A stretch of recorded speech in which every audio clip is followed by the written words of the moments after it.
This is by Meister and says your honest opinion on Magnus. It's too complex to bring in few words. I absolutely admire him as a player. I think his recent result also has been a proof that he is maybe in spite of his all great results, we didn't live to see the full greatness of Magnus. Maybe he needed to have a great player of absolutely his caliber to take him even further, because I feel that many times during his career he lost his motivation a bit because he had very easy to prove that he's the strongest, let's say. I mean, there were difficult moments in the match, which was Karyakin and match with Caruana, but still, I mean, for so many years, it's clear that he's strongest. And it's not like, I mean, if you remember competition with Kasparov and Karpov, it actually challenged both of them, and they kept improving, and so on.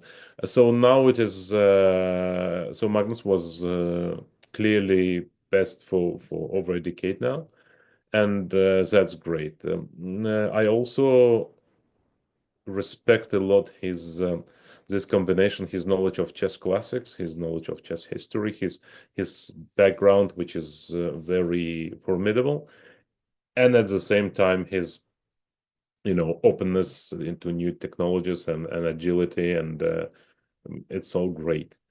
What I wouldn't like about Magnus is probably something that would be typical to any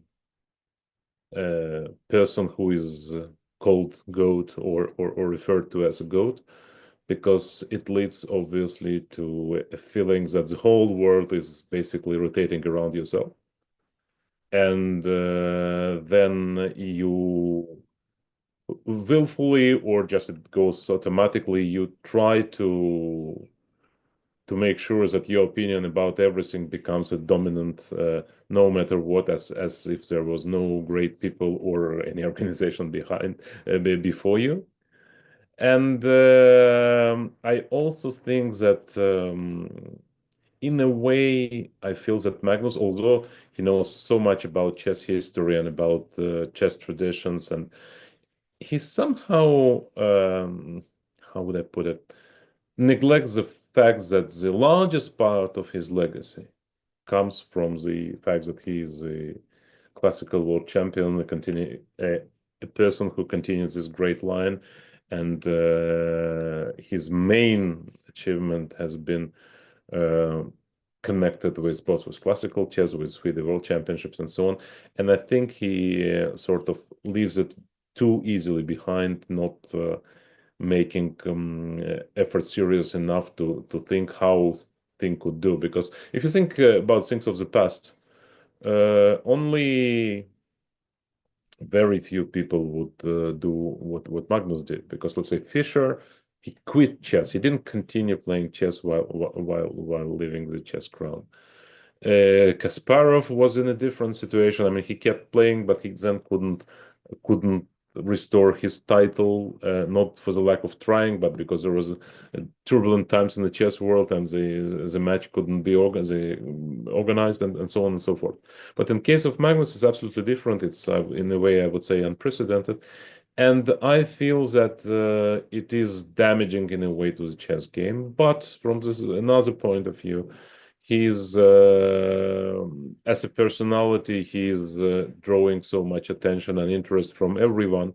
So it's very difficult to withstand this, let's say, it's even not pressure, but he's lured into all sorts of projects and plans, and then it's a temptation is really there, and who knows how I or any one of you would behave in similar conditions, because once again he proved to be absolutely great, and above every competitor, and that obviously impacts the way you see it. So that's a complex feeling, but overall, I mean, the first and foremost, it's admiration. Brilliant. And continuing this, what you mentioned is the next question. This is by Wiffle Puni says, will FIDE reach out to Magnus to assuage his concerns regarding FIDE World Championship cycle so that we can see the best chess player compete for the World Championship again? Well, we have been doing so repeatedly, even before he dropped. Getting to the previous point, you remember after the match 2021, it was the first time he was like seriously suggesting that he might not playing the next one. Even by that time, it looked a bit weird because if it's not Ali Reza, I'm not going to play. It sounded a bit, you know, it sounds. I mean, I can't even compare with anything, right? I mean, so he didn't feel motivated to prove versus a player of his generation. I can understand that, but anyways, we had a meeting in Madrid, 2022, just uh, like a day before the candidates was over, and the meeting was only three people: Arkady Dvorkovich, Magnus, and myself. And we spoke rather candidly about all that. And Magnus felt simply that he is not motivated, and he never was even proposing anything concrete to remain. I mean, if he were to say, "Look, I feel we need a change. This is my proposal. Let's try to find a balance or something." No, but he never formulated it. His main point was, and it's a fair play, a fair point, that he said, "Look, I feel that the format like it is, it doesn't really give to a stronger player many chances to prove that he is strongest." And he brought an example, like I was playing Nepo, I'm a much stronger player as he believed, and proved. But imagine game six, I'm losing, and then it's very difficult to come back in this match because the draw margin in chess is very wide. So it would be possible to lose a title by basically losing one game, and very difficult to get back. I can understand this point. I agree in some way, although I believe that the distance of 14 games still leaves you a chance if you are a better player, and if you didn't manage to prove it within 14 games, maybe you are not much better player. But anyways, the doors were open then, and we waited with his ideas. The door was. It's not. We both agreed then that we cannot change format uh, during this cycle. Let's say the candidates were over, and we agreed that it cannot be that the forthcoming match would be having a different system. But we agreed already by that time to start reviewing and maybe finding an agreement for the match which eventually took place in 2024. But Magnus never came up with any sort of proposal or any sort of ideas. On the contrary, we came up again with some sort of ideas towards the candidates 2024 in Toronto. And we tried to see if Magnus was interested to discuss any new, let's say, possibilities. But he simply, actually, I don't remember. I think he didn't answer, and his father answers like Magnus is not interested or something like that. So I feel here. I mean, I would address the topic because I remember Danny Range was very vocal repeatedly, also with you, but also in conversation with Fabi and Chirila, mentioning like it's FIDE fault that the strongest player in the world is out of the cycle. I don't accept that. I think that it cannot be like the whole system is completely changed just to suit one's personal opinion, even if it's world champion. We had a poll among nearly all top players, and we had a poll with federations and organizers, spectators. We also asked, and switching to something which would basically um, remove the classical world championship match from the map and instead introducing some sort of rapid play was not to anyone's liking, or very few liked the idea. Of course, there are formats which can be discussed and could be seen as a compromise. And of course, it is very important for the game that the highest rated player, the top player, is participating in a cycle, but not by any cost. It simply doesn't work this way. And once again, we are always open to talk, but I think in recent times, Magnus himself was just like almost refusing to talk. And if anyone was talking, it was Henrik on his behalf. But I can't recall like with 100% certainty, but I think for several years now, maybe for 3 years, for more than 3 years, we didn't have any proposal. Let's do this one, and I'll be happy to return. Never like that. Always just some sort of a general concerns about how the things are, but not how about they should be, at least in Magnus' opinion. So in case if there is some kind of proposal, then FIDE would like to like go over it and sort of maybe see if it works out with Magnus. It is always possible to see. I think there is a format which we are looking at in terms of cycle in 2027-28, which could include the mix of classical and rapid and even maybe blitz as all together with the various ways of counting it.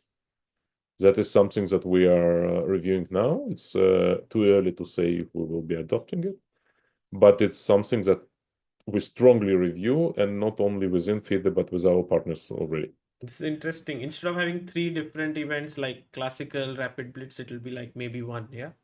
Yes, it could be. There are many details yet to work out, but that's something that could be potentially a new, more exciting format, and the one where, let's say, it would test players in various, let's say, formats. Mm.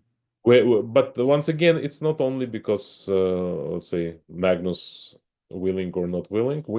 We feel that we have to always to look at what we have, not to ruin it without any, let's say, major need, but at the same time to try and test new things.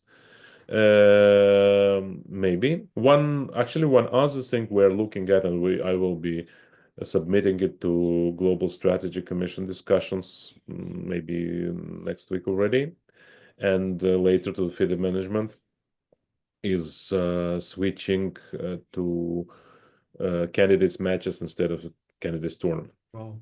Really? By the way, it's not yet a proposal, right? It's an idea which I with a narrow team of mine have been, let's say, thinking of a format, thinking of making sure that we will have sufficient funds to run it, because it's more expensive, because it would not be like it was in Kazan. If you remember, then it was in Kazan.